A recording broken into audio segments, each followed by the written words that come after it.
पोशाख the clothing hub मुंढा Selu.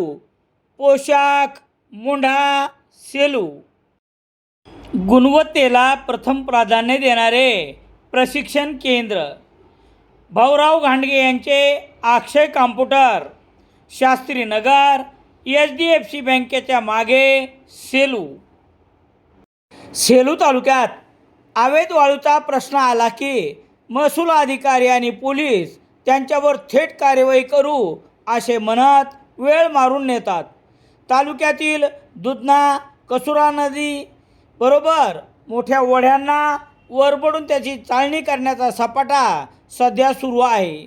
काही वाहनावर कार्यवाही करून पाठ थोपटून घेणे तर दुसरीकडे सर्रास दुर्लक्ष करणे हा प्रकार अधिकार गहाण ठेवण्याचा प्रकार आहे. मग कोण कोण हप्ते खातात असा प्रश्न निर्माण होतो.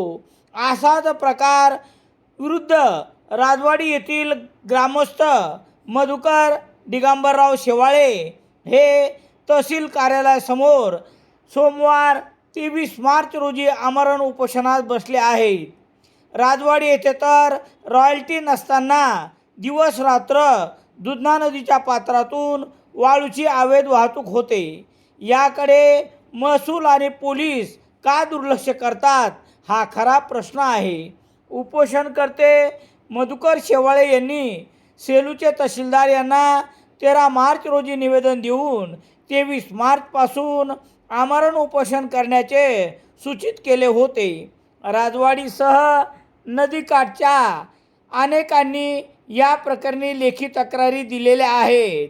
तसेच तलाठी ते महसूल अधिकारी यांना वाळूच्या चोरट्या वाहतुकीबद्दल वारंवार कळविण्यात आले होते.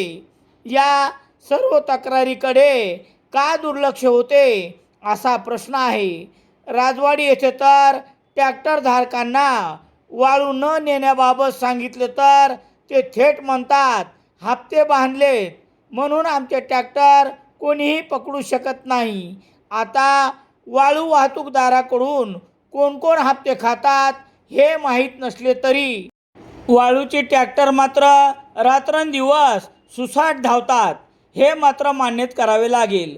म्हणून तर मधुकर शेवाळे हे उपोषणात बसले असून ट्रॅक्टरधारकावर कायदेशीर कार्यवाही करून वाळूची चोरी करून शासनाचा बुडवलेला महसूल भरून घ्यावा अशी मागणी केली आहे. आता किती दंड आणि किती वाळूच्या ट्रॅक्टरवर कार्यवाही होते की हेही हप्ते देऊन मिटते हे पाहण्यासारखे आहे. रामेश्वर गटकळ सरांचे Gatkal career academy, Satona road, Selu. Police भरती नवीन बॅच 23 मार्च 2026 पासून सुरू. सेलू शहरात दैनिक लोकसत्ता घरपोच मिळण्यासाठी Balaji newspaper agency, bus stand, Selu.